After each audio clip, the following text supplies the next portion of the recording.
pagi teman-teman semua. Assalamualaikum warahmatullahi wabarakatuh. Jumpa lagi di vlog kita, di channel kita. Saya masih mau berdiskusi, sharing ya, tentang mobil listrik. Tapi kali ini bukan di mobilnya, tapi lebih ke pengecasannya teman-teman. Pasti teman-teman yang beli mobil listrik itu kan akan dan harus punya infrastruktur pengecasan mobil listrik di rumah kan. Nah biasanya setiap teman-teman beli mobil listrik itu kan, kalau sekarang ini biasanya penjualan mobil listrik itu sudah dilengkapi dengan wall charger atau charging pile. Bahkan dapat juga yang portable ya. Biasanya portable itu kan memang dia wattnya kecil gitu ya. Biasanya range antara 2000 sampai 3000 watt lah gitu ya. Itu untuk yang portable. Nah, sementara kalau yang wall charging itu biasanya maksimum sampai 32 ampere kalau untuk yang single pass. Tapi kalau dapat wall chargingnya yang 3 pass itu biasanya bisa sampai 11 kW bahkan gitu ya. Nah, saya mau menjelaskan karena banyak banget teman-teman para pemilik mobil listrik yang baru mungkin gitu ya, tanya, Om saya mau bikin infrastruktur pengecasan mobil listrik di rumah karena mendapat wall chargingnya, baiknya gimana listriknya? Apakah listriknya itu tambah daya aja atau pasang baru aja gitu ya? Nah kali ini saya mau coba kasih tahu ya teman-teman. Jadi pertama teman-teman tuh saya kasih tahu betternya adalah pasang baru. Ini yang terbaik ya. Yang terbaik itu adalah pasang baru. Jadi pilihan utama adalah pasang baru, KWH baru maksudnya. Tapi kalau misalkan tidak memungkinkan, teman-teman tidak memungkinkan di perumahannya itu untuk pasang baru, ya nggak apa-apa, mau nggak mau teman-teman harus ambil opsi tambah daya gitu ya. Nah, tapi ada beberapa yang perlu dicatat gitu ya. Kalau teman-teman yang sifatnya tambah daya, kalau pasang baru simpel banget teman-teman. Pasang baru ya teman-teman, pasti saya nggak jelasin teknis pasang barunya ya, teman-teman bisa browsing atau di video saya sebelumnya saya udah pernah jelasin juga untuk pasang baru tuh gimana prosedurnya. Tapi saya mau jelasin bahwa intinya kalau pasang baru kan sesimpel ya. Jadi PLN akan pasang KWH baru, nanti breaker MCB ini akan mengakomodir hanya untuk charging pile-nya atau wall charging-nya aja. Nah itu kalau untuk pasang baru. Nah sementara saya lebih ke arah kalau nambah daya nih teman-teman. Nah kalau nambah daya, teman-teman misalkan di rumahnya tadinya 2200 atau tadinya 3500 atau bahkan misalkan 5500, saya nggak tahu ya sebelumnya teman-teman berapa.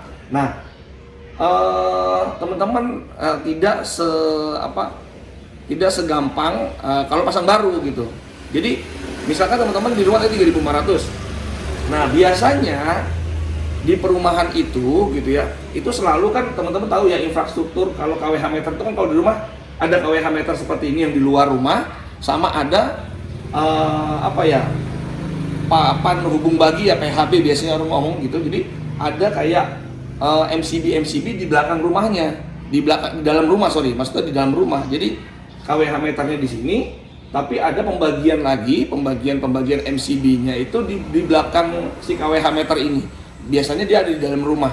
Misalkan untuk lantai 1, lantai 2 untuk stop kontak aja, untuk lampu dan segala macam itu dibagi-bagi. Nah biasanya umumnya seperti itu. Nah ada beberapa teman-teman, ini pengalaman saya ya, ada beberapa teman-teman tuh yang dia itu maunya atau dia punya tukang listrik sendiri gitu, dia nambah MCB aja di belakang KWH meter ini, di tempat tadi MCB tadi itu dia tambah MCB baru di situ.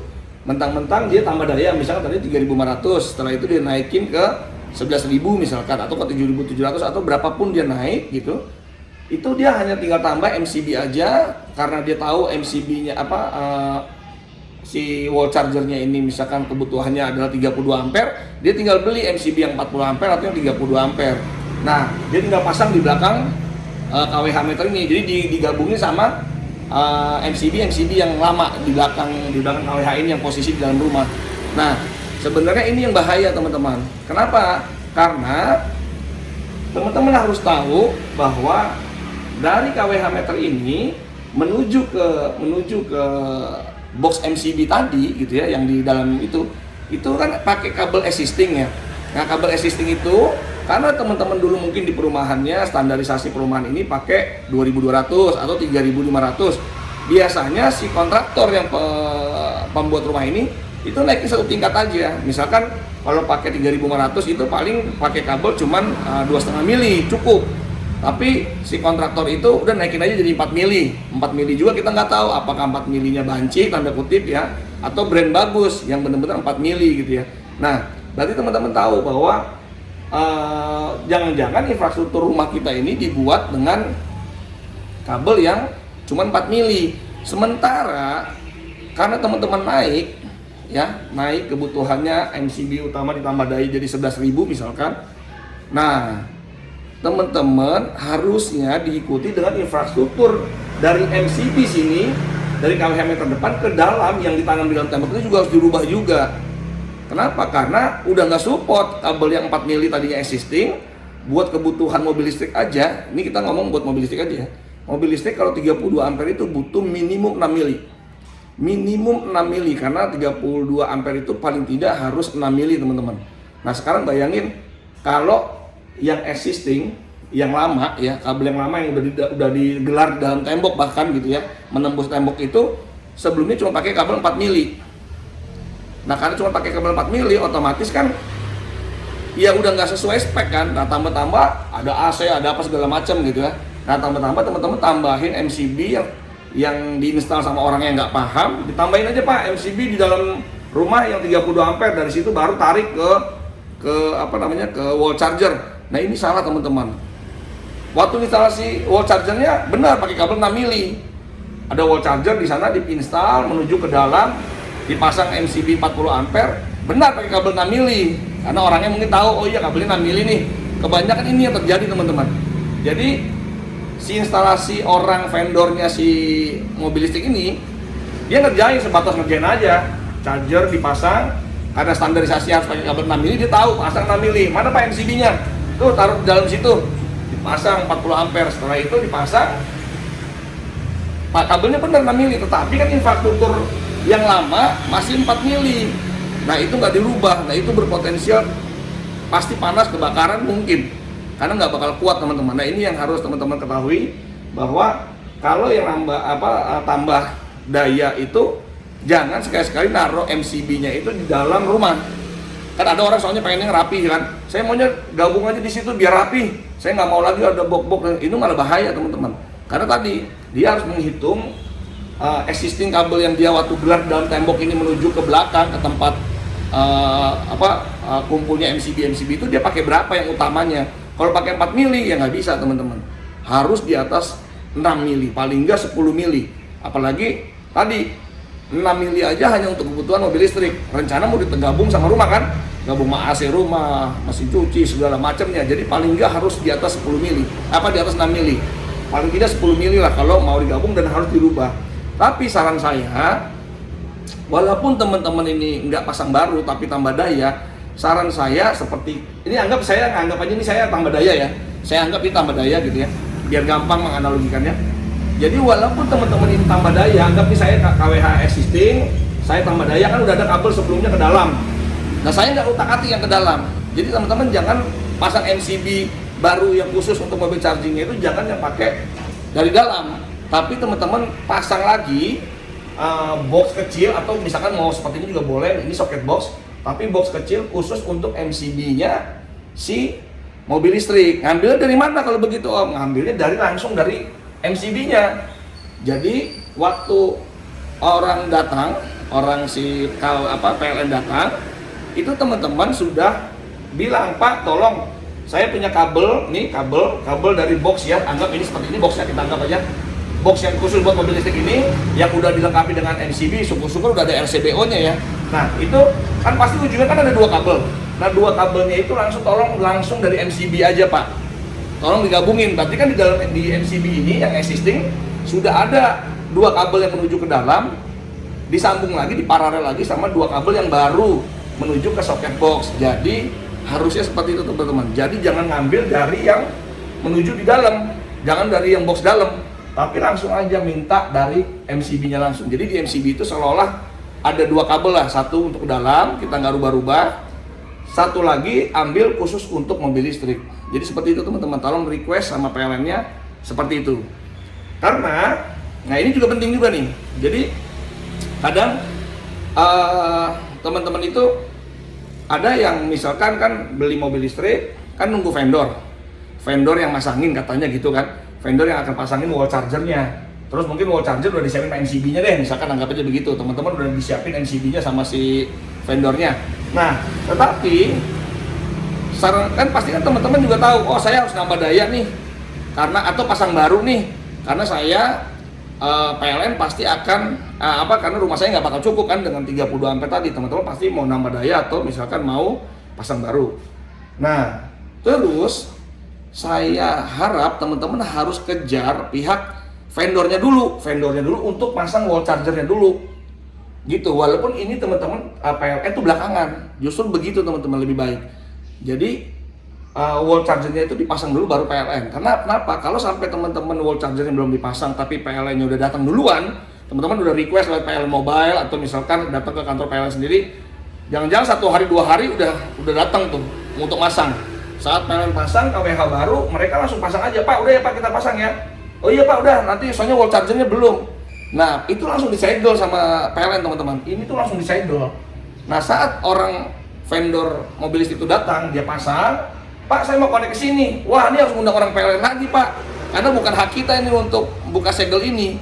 Nah begitu teman-teman. Jadi lebih baik infrastrukturnya dulu, wall chargernya dulu, udah siap diinstal, tinggal kabel 2, ibaratnya tinggal ada 2 kabel kayak gini gitu, ibaratnya ya. Udah ada kabelnya, tinggal masuk ke situ, baru pas orang PLN datang pasang KWH baru atau mau nambah daya, pasti kan dia akan bongkar nambah daya atau pasang baru. Teman-teman baru request, Pak tolong Pak kabel ini dikonek ke situ Pak. Jadi begitu teman-teman. Jadi dikonek ke situ Pak, supaya teman-teman nggak ngundang orang PLN lagi. Kalau PLN-nya duluan pasang, oke, wall chargernya belakangan.